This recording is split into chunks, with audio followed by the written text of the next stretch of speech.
Hola a todos, bienvenidos a un nuevo número de suplemento de Armas de la Crítica. En esta oportunidad nos encontramos con Magalí, de la Juventud del PTS, Buenas. estudiante de Economía, Raúl Godoy, referente del Movimiento de Agrupaciones Clasistas, obrero de Sanón, fábrica recuperada por sus trabajadores. Gracias. Y Lucía Ortega, economista, escribe también en La Izquierda Diario.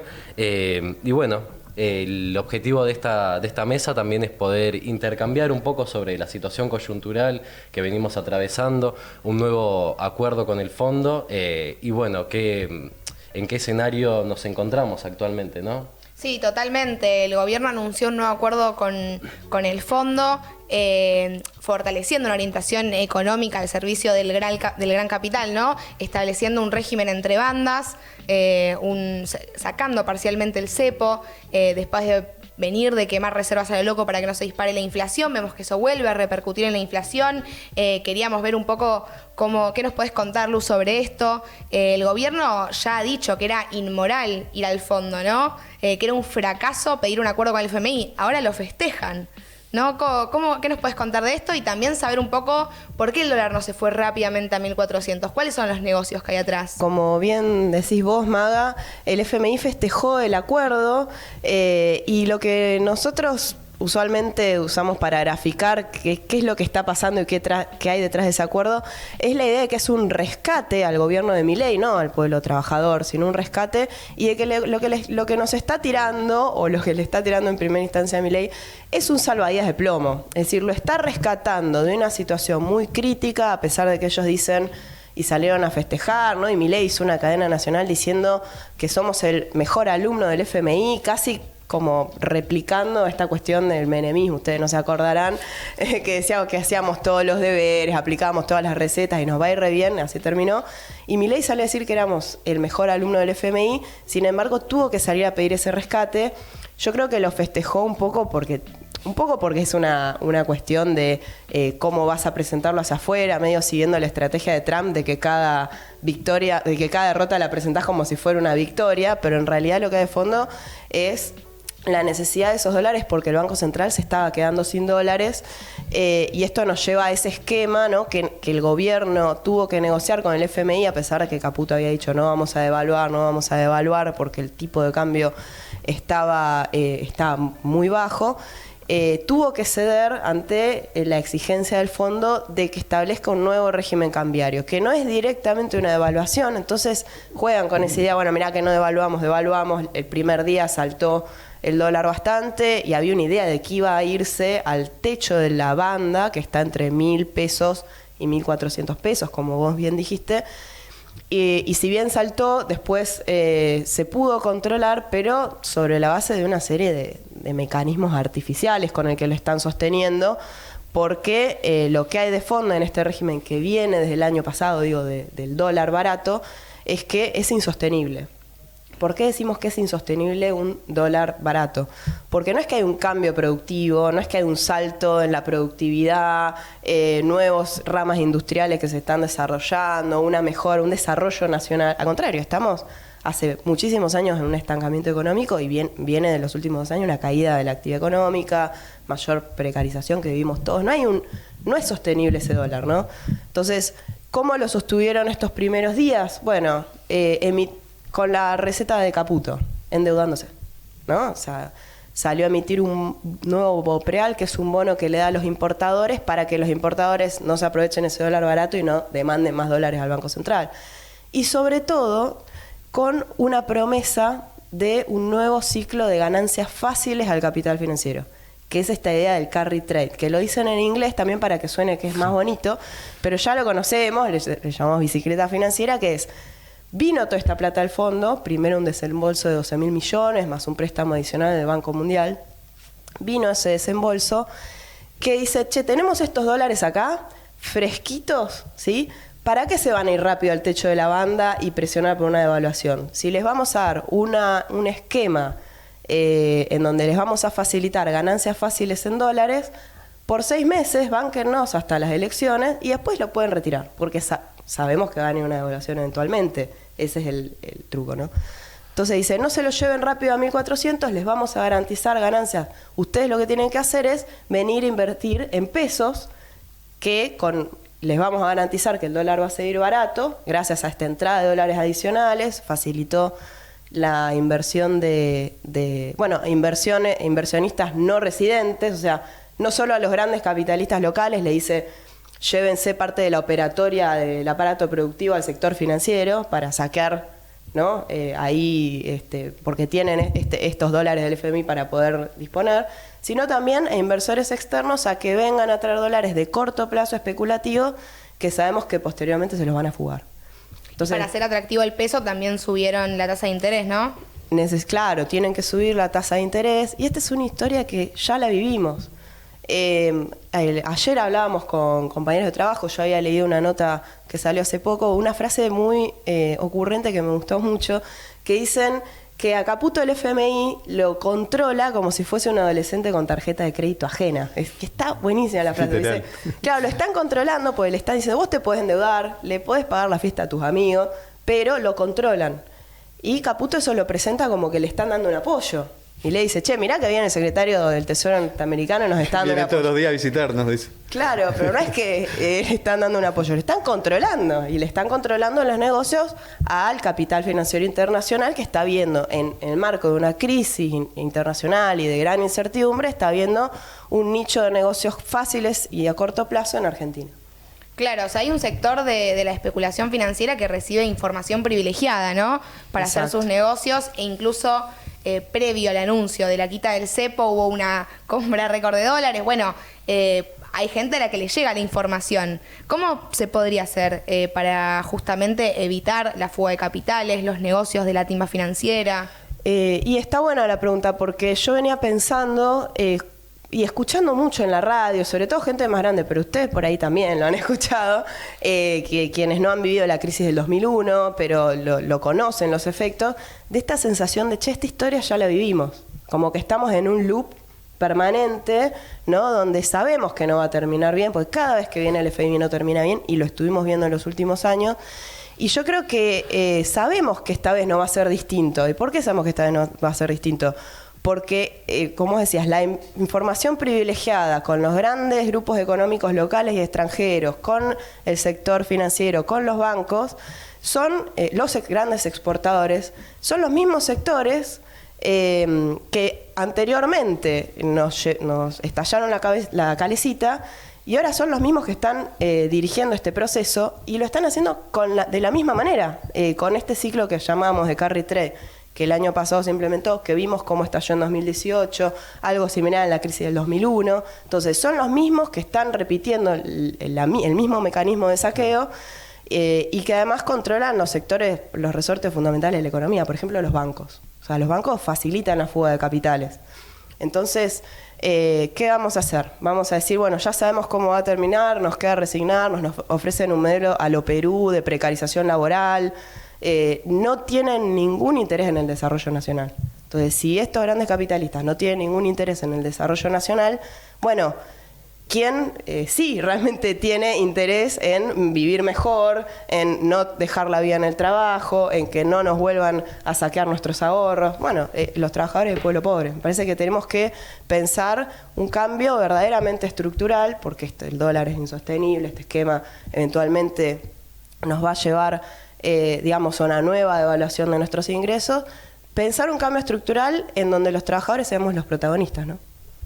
Y yo creo que ahí, por ejemplo, los bancos, hoy estando en manos privadas, facilitando la fuga de capitales, bueno, ¿por qué no pensamos en un banco que pueda centralizar el crédito, no a favor de la fuga de capitales, ¿no? Sino frenar la salida de capitales? Bueno, un banco central que los trabajadores podamos controlar, haría otra cosa. Por ejemplo, préstamo para créditos para la inversión, préstamos para la vivienda, o sea, sería otra la lógica, ¿no?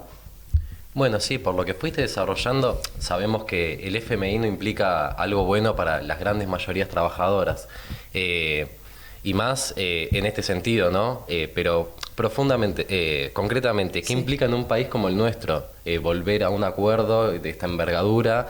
Y nada, ¿qué consecuencias trae más a largo plazo sostener un modelo que plantee seguir pagando esta deuda tan irracional. Está bien, no, está bueno que me baje a tierra porque yo, viste, nos vamos.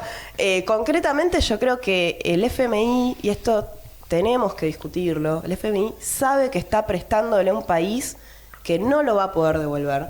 Y no solamente está financiando la campaña política de Milei, ¿no? Esto ya lo vivimos con Macri hace poquito, no hace falta remontarse.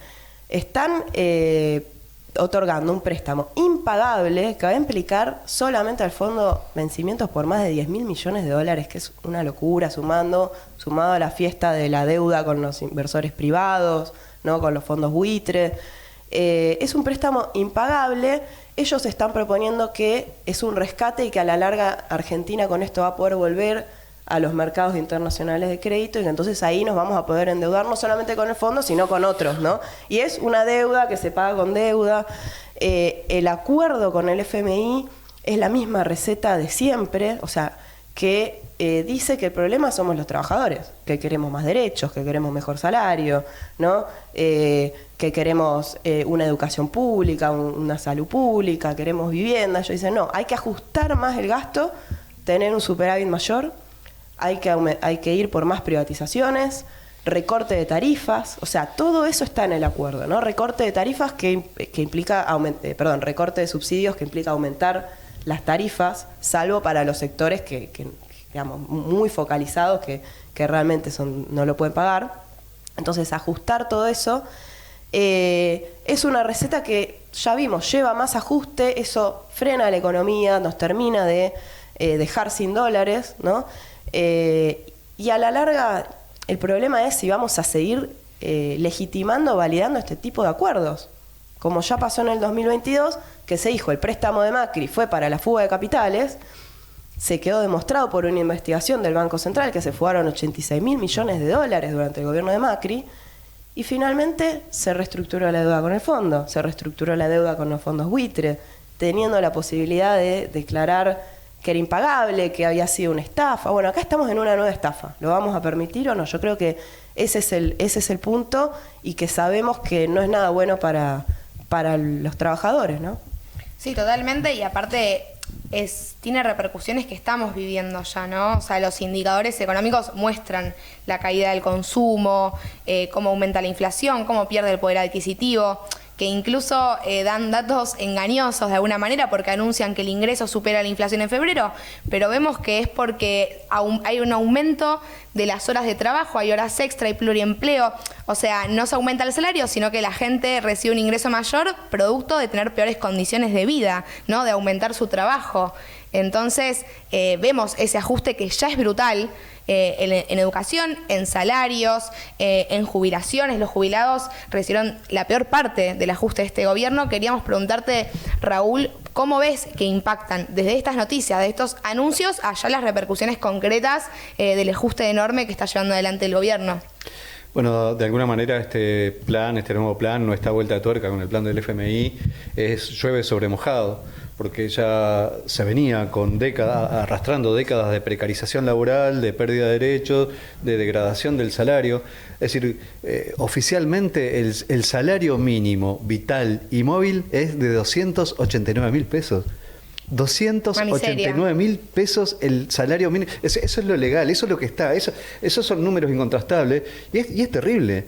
Y eso, más un pequeño bono, es lo que gana un jubilado o una jubilada, ¿no? Entonces, ya desde esa situación que se venía por debajo mal, de la línea de indigencia. Por debajo de la línea. ¿Cuánto está la canasta? La canasta básica, digamos. La línea de pobreza, 1.100.000. 1.100.000. Bueno, el salario mínimo vital y móvil es de 289.000 pesos, lo oficial.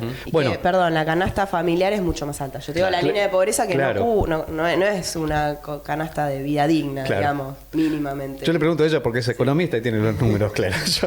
Pero sí la percepción la tenemos todos, la compartimos todos cuando vamos al supermercado. No, pero sobre esta situación, este plan es terrible desde varios puntos de vista. Por un lado, la degradación social. Yo pensaba cosas muy concretas a la vista, ¿no? Que es, ¿qué hace los gobiernos, digamos, mandan a reforzar los tachos de basura para que la gente no pueda comer de la basura?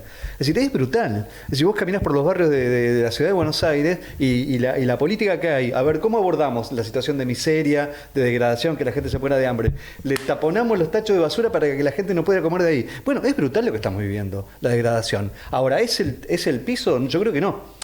Entonces, desde ese punto de vista, hay un problema estructural que tiene nuestro país de sometimiento semicolonial, digamos, ¿no? Si uno piensa que las regalías en hidrocarburos, que es uno de los bienes comunes naturales que más tenemos desarrollado en el país, aporta el 12% de regalías, el 12%, es un afano, y el 3% en materia de minerales.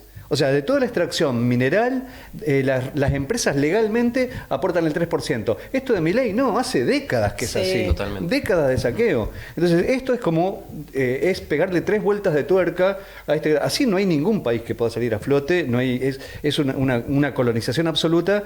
Y esto que decía Lucía es muy fuerte, digamos, ver además a la mujer del Fondo Monetario Internacional con un prendedor de motosierra, cuando acá lo que le están recortando son los salarios a los laburantes y a los jubilados y a salud y a educación, es como mínimo una provocación con la cual tenemos que reaccionar. Entonces, desde ese punto de vista, digamos, lo que es este plan es un plan brutal, que es una bomba de tiempo, pero ya cae sobre la degradación que tenemos hoy. O sea, ya hoy tenemos muchos problemas, digamos, y a eso, si uno mira la perspectiva, claramente estamos al borde del precipicio, demos un paso al frente, dijo el gobierno. Entonces, saca otra deuda más, entonces, bueno, hacia ahí vamos. Te agrego una cuestión, Raúl, por lo que decías recién del cambio estructural y de cuáles son los objetivos del fondo, que además quiere ir, ¿no?, en busca de nuestros bienes comunes naturales, como vos bien planteaste, es que por ahí hay una ilusión con la que juega el gobierno, que es que se puede estabilizar la economía un poco, que se puede estabilizar la inflación gracias a este esquema de carry trade y de ganancias especulativas, ¿no?, que hablábamos recién, de los fondos buitre y de los grandes grupos que apuestan a hacer ganancias con la timba financiera, y que se puede estabilizar un poco la inflación, y esa es la apuesta de ellos para llegar hasta las elecciones de octubre. Pero que es una ilusión, que no está sustentada, digamos, realmente en que el plan esté funcionando. Al contrario, tuvieron que ir al rescate del fondo porque el plan no estaba funcionando como habíamos dicho antes. Entonces me parece que está bueno alertarlo también, porque va a ser la campaña del gobierno todo este periodo, pero de fondo es, digamos, cómo se lleva adelante y cómo se concretiza este esquema que ya conocemos de deuda, especulación y fuga, ¿no? Sí, ahí Raúl fue desarrollando algunos elementos que puntualmente me gustaría profundizar, porque tocaste la cuestión del extractivismo, ¿no? ¿Qué intereses concretos hay, por ejemplo, a nivel internacional sobre nuestros bienes comunes naturales? ¿Y qué implica? Bueno, no es casual el nuevo acuerdo con el fondo y no es casual los intereses que tienen las grandes potencias, puntualmente, bueno, Estados Unidos, para con nuestros bienes. Y puntualmente, también poder discutir frente a eso como modelo que de alguna manera está legitimado tanto como por La Libertad Avanza, como por gobiernos anteriores, como lo ha mencionado anteriormente el exministro Massa, pensando la cordillera como una torta, ¿no? ¿Qué podemos desarrollar ahí en el plano más internacional, si se quiere? Bueno, el contexto internacional es bastante complejo. Hay una guerra comercial entre Estados Unidos y China. Se tiran misiles económicos, ¿no? Esto todo el tiempo están, bueno, han habido tensiones muy importantes y un tembladeral económico en muchos países producto de esta disputa que está a pleno. Entonces, nuestro país no es que tiene una independencia para definir, bueno, a ver cómo nos acomodamos, sino que el gobierno de Milei tomó parte, digamos, se hizo fanático de la política norteamericana, que está en un ciclo al revés, ¿no? Estados Unidos está cerrando y acá están abriendo todo, digamos, en el medio de esta disputa. Para Estados Unidos lo ha dicho Laura Richardson, que es la comandante del Comando Sur norteamericano, digamos, ¿no? De los intereses norteamericanos en Latinoamérica, y Laura Richardson dijo que hay 3 lugares estratégicos geopolíticos para Estados Unidos, que son el Triángulo del Litio, que está nuestro norte argentino, sur de Bolivia y el norte de Chile, donde, bueno, hay una reserva de un mineral que es altamente necesitado, digamos, para la producción de baterías, etcétera, en sector energético.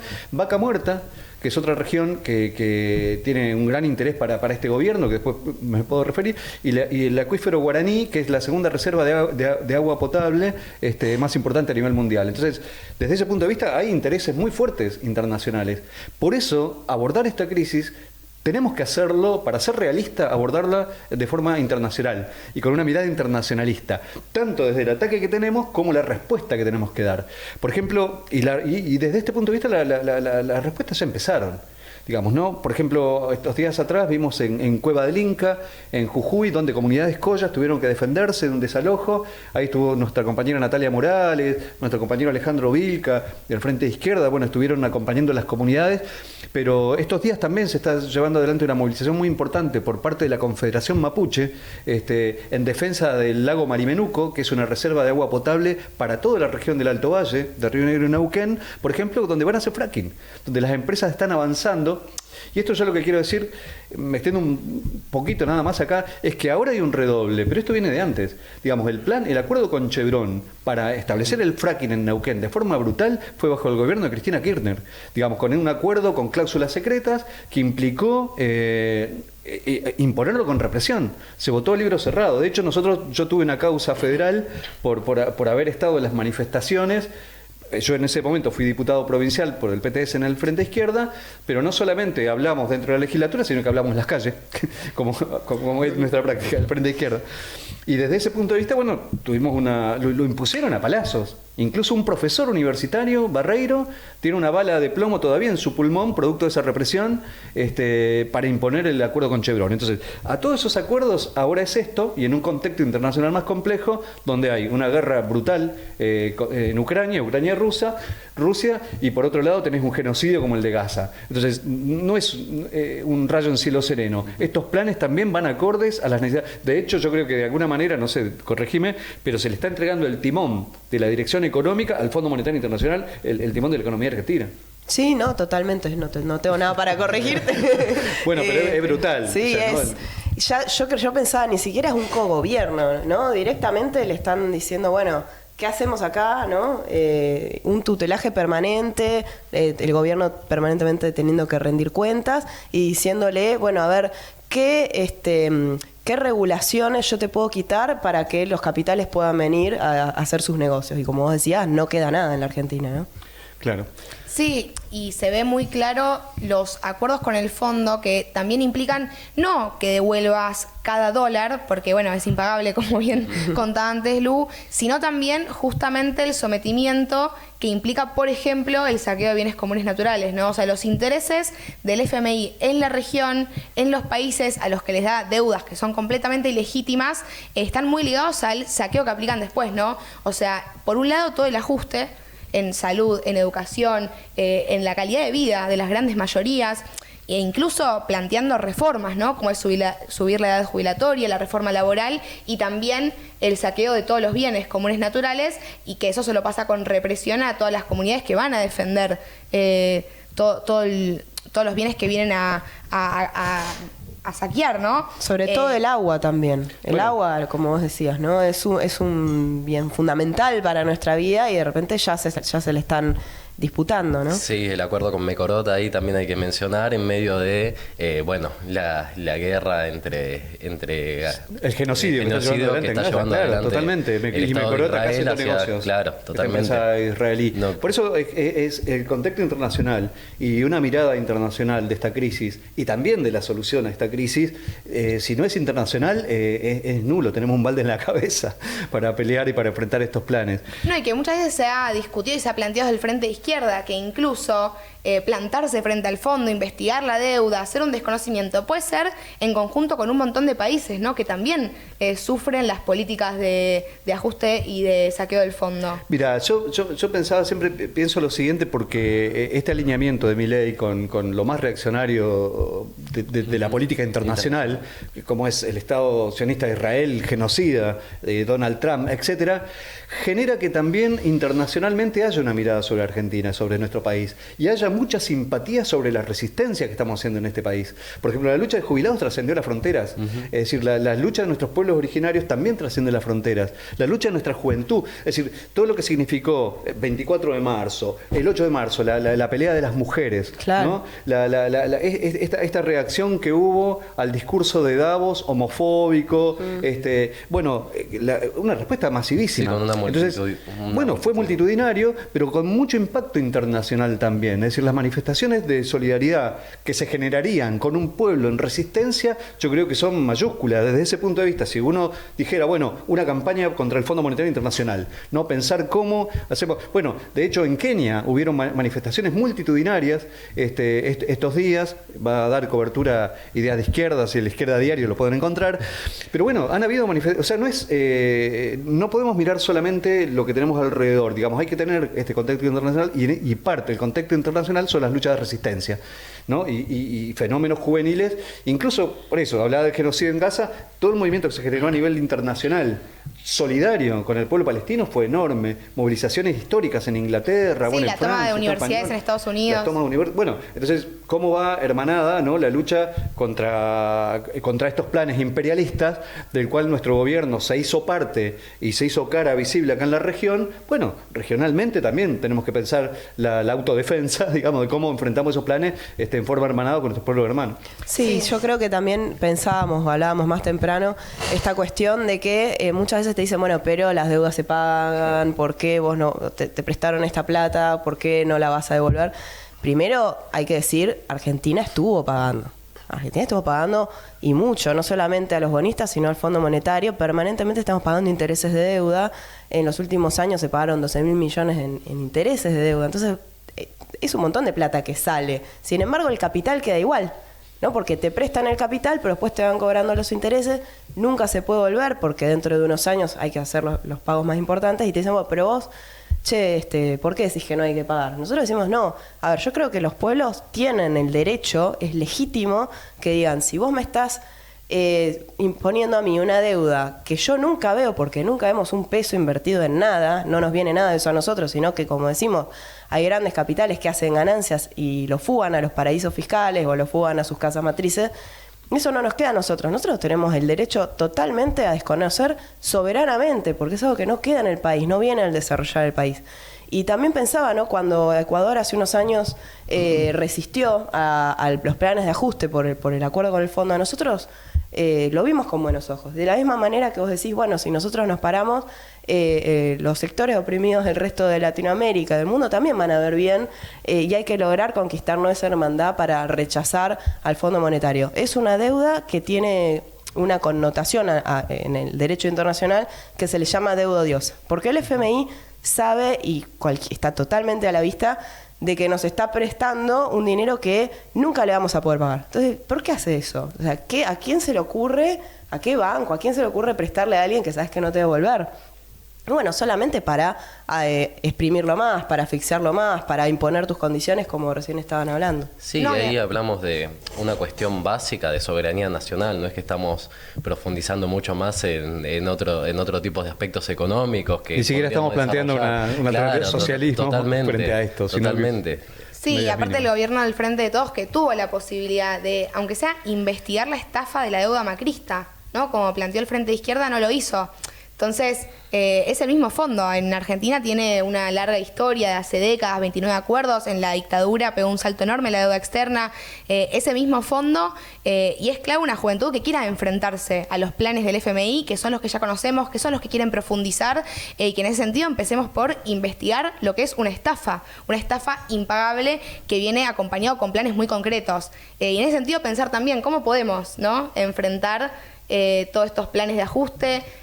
Incluso creo que la juventud también fue muy valiosa la experiencia de jubilados, ¿no? Escuchar las voces que traen lecciones de otras luchas. Y el año pasado, el conflicto universitario, hay una juventud que empezó a moverse, ¿no? Yo creo que vimos que tiene muestras de que se puede organizar para una cosa muy concreta, que era el ajuste en la universidad pública, que implicaba un montón de valores que ya hemos, y de expectativas que ya hemos charlado. Bueno, ahí vimos una muestra concreta que me parece que tenemos que digamos, desarrollar más.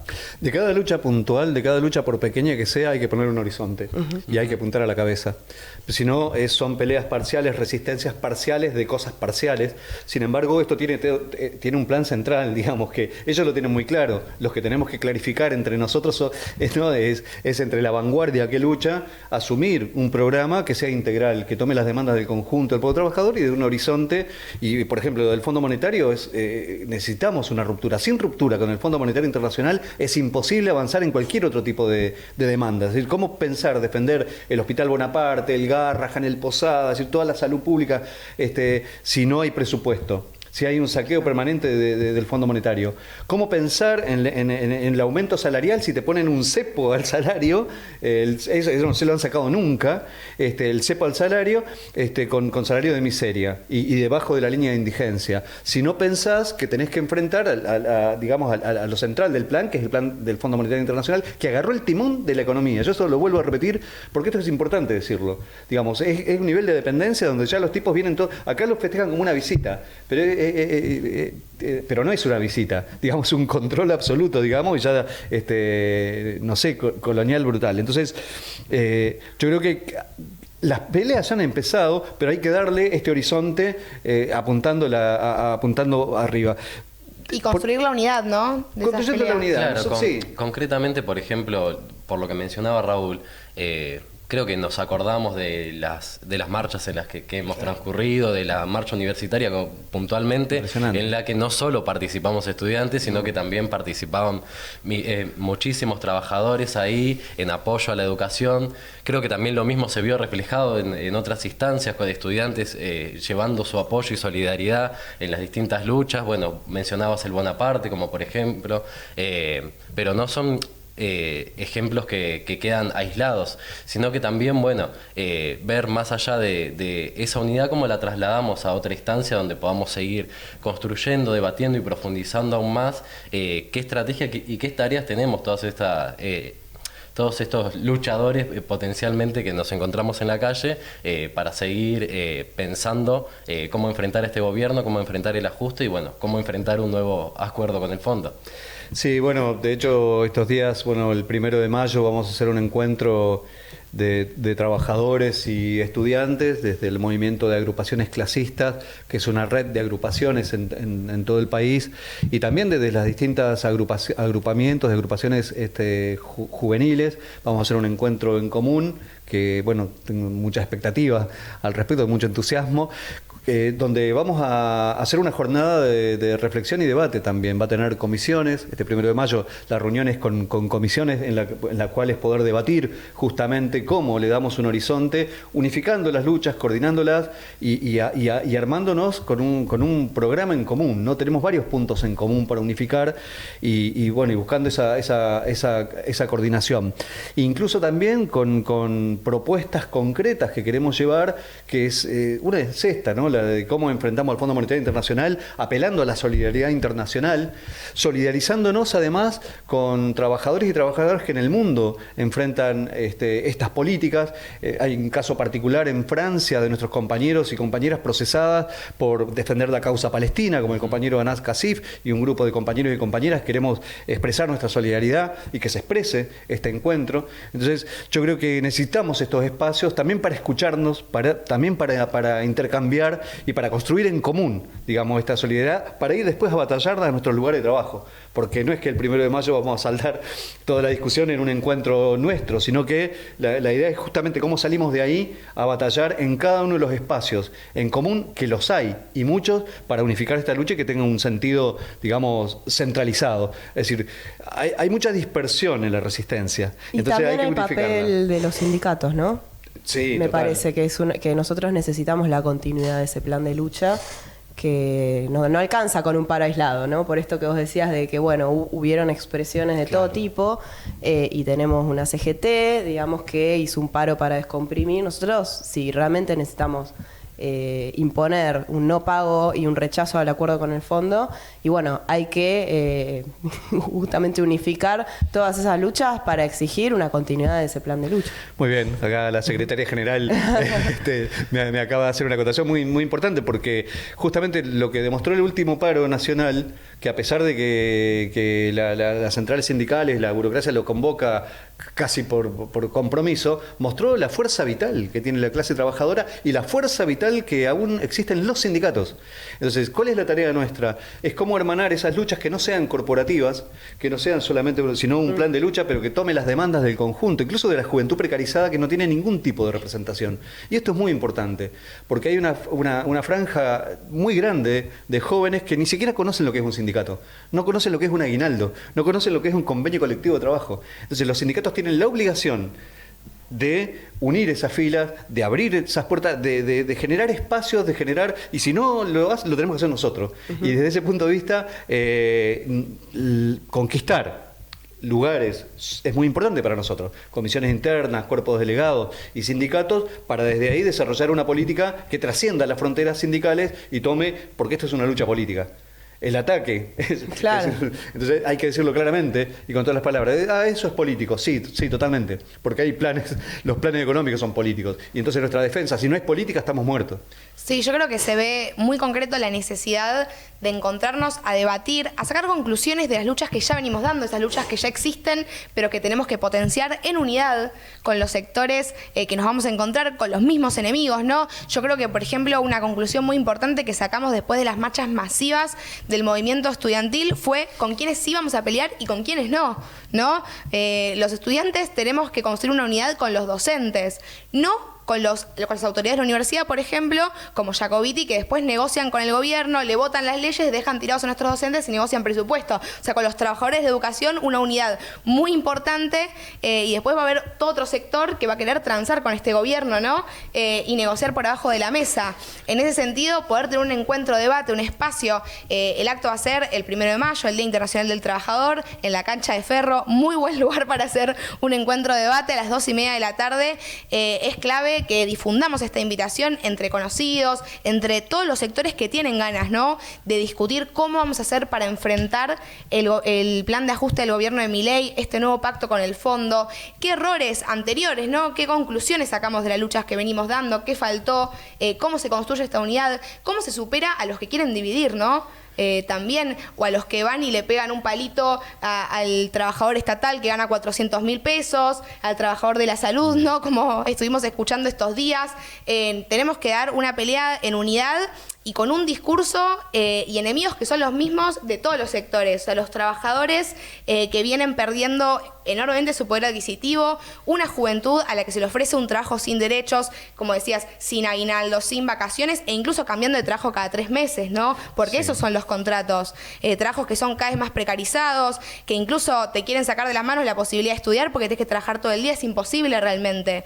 Entonces, tenemos una tarea que es construir esa unidad, construir esa resistencia, no resignarnos y dar la pelea en todos los sentidos, en el trabajo, en la facultad, en las calles, con los jubilados, incluso este año hay elecciones, también va a ser una pelea. El Frente Izquierda somos los mismos en todos lados, ¿no? No nos cambiamos ni las caras ni los colores como hacen otros, como hacen sobre todo los tíos y los panqueques, sino que justamente los mismos que estamos dando la pelea en la educación, después construimos esas listas o en los lugares de trabajo, en la salud.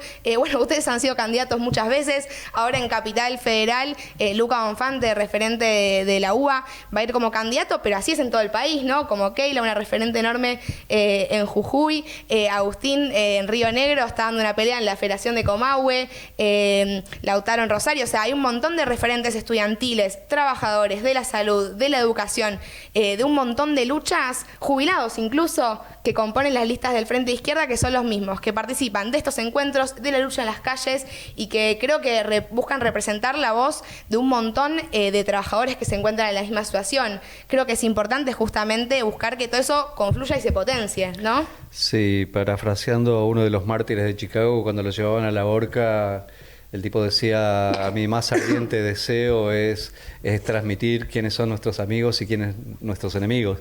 Y desde ese punto de vista es importante, digamos, esto, ¿no? Saber quiénes tenemos como aliados, y somos muchos los sectores que están en lucha y aliados, tal vez en conflictos o en luchas dispersas, que tenemos que tratar de unificar y pensar una estrategia común, justamente. Y para eso no solamente hay resistencia, sino también organizaciones que se vienen sumando. Es decir, poder compartir y mirarnos a la cara con compañeros y compañeras del subte, ferroviarios, trabajadores estatales, compañeros y compañeras de la salud. También una especial invitación a los compañeros y compañeras de la posta de salud y cuidado, que han sido un emergente de trabajadores y trabajadoras de la salud, que han aportado y han sido parte y acompañado cada uno de los conflictos, cuidándonos, asistiéndonos frente a la represión. Los compañeros y compañeros del Centro de Profesionales por los Derechos Humanos, que a nivel nacional, digamos, juegan un rol muy activo en un gobierno como este, que por un lado hay mucho ataque a los derechos de los trabajadores, y por otro lado también un Estado bastante represivo, un Estado policial que quieren imponer. Desde ese punto de vista, un CEPROD extendido es muy necesario, y van a ser parte de estos debates, lo mismo que los compañeros de la posta, y así como trabajadores y trabajadoras de muchos gremios, y junto a la juventud, que ha cumplido un rol muy importante también en esta etapa. Tal cual. Sí, totalmente. Y aparte que haya comisiones, también me parece que hay un espacio muy importante, que es el de debatir y expresar lo que está pasando en cada lugar, ¿no? Que es algo que no se ve todos los días, ni en los sindicatos ni en muchos centros de estudiantes, ¿no? Sí, concretamente por lo que mencionabas, en relación a esto, tenemos un escenario muy abierto de distintas cuestiones que se van dando. Las elecciones, por ejemplo, con un montón de candidatos que de golpe se lavan la cara, y varios ya los conocemos como que dan por saldada la lucha al movimiento estudiantil, cuando, por ejemplo, en nuestra facultad el 70% de los docentes da clases ad honorem. Gratis. Gratis, concretamente. Sí. Entonces, nada, y después se dibujan de progresistas con un discurso lavado y demás, y lo mismo que dijo Maga concretamente. Están quienes por ahí con un discurso quieren llegar a ciertos sectores, pero después están atacando a la salud, a la docencia, y le están contando las costillas a los trabajadores que cobran 400.000 pesos, y nosotros no creemos que sea por ahí la salida, sino pelear contra nuestros enemigos concretos, y poder construir una salida desde abajo. Y también esto, lo que mencionaba, en muchos espacios no hay instancias de discusión. Bueno, tengamos esa instancia donde podamos coordinar, donde podamos debatir, donde podamos tocar todos estos temas que muchas veces no les gusta que hablemos, que discutamos y que lleguemos a profundizar. Bueno, está más que claro que la instancia del primero es una oportunidad enorme para poder debatir todos estos puntos. Totalmente, y con la presencia además en este encuentro de nuestras referencias nacionales, de las cuales estamos orgulloso, de compañeros y compañeros Miriam Breckman, Nicolás del Caño, Cristian Castillo, el mismo Alejandro Vilca, porque no son ajenos a estos lugares, justamente. Han estado en la calle junto a los trabajadores y trabajadoras todo el tiempo, lo tienen que reconocer todos los medios, todos los miércoles junto a los jubilados. Entonces, es absolutamente natural en un debate de luchadores, obreros, socialistas, de clasistas, que estén nuestras referencias políticas de nuestros compañeros y compañeras, diputados, diputadas, legisladoras, que tanto en la tribuna parlamentaria como en las calles son parte. Entonces, y sumado a luchadores de distintos sectores, esa naturalidad con la que luchamos en las calles y demás, también construyendo una alternativa política y debatiendo entre nosotros. Totalmente. Bueno, para ir cerrando, ¿alguno quería comentar algo más para darle cierre a este encuentro? No, a mí me parece sobre todo esta tribuna que tenemos para hablar a un sector de la juventud, que quizás yo me quedaba pensando, ¿no? Esto del 1 de mayo, del Día del Trabajador, con todo este discurso de hacerlo sentir su propio patrón, de que no es un trabajador, de que no lo representan los sindicatos porque ellos hacen la suya. Me parece que tenemos que reflexionar esto, que no quieren que nos juntemos, que discutamos. Somos parte de una misma clase, y esta juventud que hoy intentan eso, como degradar a un mínimo sueldo, a tener un trabajo súper precario y a que no tenga lazos más que por internet o por aplicaciones. Me parece que es una instancia fundamental que podamos encontrarnos. Nada, es una reflexión sobre todo para para pensar esos espacios que son clave de encontrarnos entre todos los sectores, como vos decías, y que la juventud tiene un rol central en esta tarea, en este norte, de rechazar al Fondo Monetario y de pensar en una salida favorable para nuestros propios intereses. Totalmente, sí. Bueno, y la unidad obrera estudiantil no es un eslogan, se practica, tiene una fortaleza enorme, lo vivimos incluso en Sanón, cuando tomamos la fábrica y bueno, pudimos después converger, no solamente en un pacto obrero universitario, en la colaboración entre las gestiones obreras y la universidad, sino también en la defensa de la universidad pública. Entonces, desde ese punto de vista, yo creo que es muy importante, bueno, los convocamos a hacerse parte, vengan a debatir, vengan a charlar, vengan a ver qué onda esta gente que está luchando y todo eso. Van a ver los mismos que ven los miércoles y que ven dando batalla, bueno, nos vamos a encontrar ahí, bueno, para gestar, y este 1 de mayo hacerle honor a los mártires de Chicago y esa lucha internacional de los trabajadores con un encuentro de reflexión, de organización y de lucha. Totalmente. Con esta convocatoria clave del 1 de mayo en el Estadio de Ferro nos despedimos. Les agradecemos mucho, Lu, Raúl, por haber participado hoy y les Muchas recomendamos leer todo el número completo de Armas de la Crítica y con esto nos despedimos.